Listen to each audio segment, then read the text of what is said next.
తండ్రి మాట పిల్లల్ని చిక్కుతుంది. తండ్రి మాట పెడచెవిన పెట్టకండి. తండ్రి గారు మిమ్మల్ని ప్రేమగా పిలిచి చెప్పినా, కోపంగా చెప్పినా, తండ్రి యొక్క వ్యధ ఆయన హృదయంలో మీరు పాడైపోకూడదన్న ఆర్తి ఉంటుంది తప్ప మిమ్మల్ని ఏదో దండించాలనేటటువంటి తాపత్రయం ఉండదు. తండ్రి మిమ్మల్ని ఎప్పుడు ఏ మాట అన్నా దాన్ని ప్రేమతో నాన్నగారు తప్ప ఎవరంటారు ఇట్లా, ఆయనకి తప్ప అధికారం ఎవరికి ఉంది, మా అమ్మకి తప్ప ఎవరికి ఉంది అధికారం అని మీ అమ్మగారి మాట నాన్నగారి మాట వినడం మీరు నేర్చుకోండి.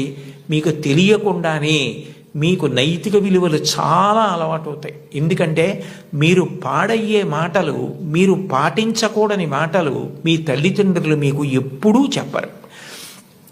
కుటుంబ విలువల్లో మీరు తప్పకుండా గమనించవలసినది తల్లి తండ్రి ఎంత గొప్పవాళ్ళో మీ తోబుట్టువులు కూడా అంతే గొప్పవాళ్ళు. మీ కన్నా ముందు పుట్టిన అన్నని గౌరవించాలి, మీకన్నా వెనక పుట్టిన వాళ్ళని మీరు అంత ప్రేమించగలగాలి. ఒక్కొక్క వ్యక్తి యొక్క జీవితం చెక్కబడడానికి కారణం ఒక్కొక్కసారి తోబుట్టువులు అవుతారు.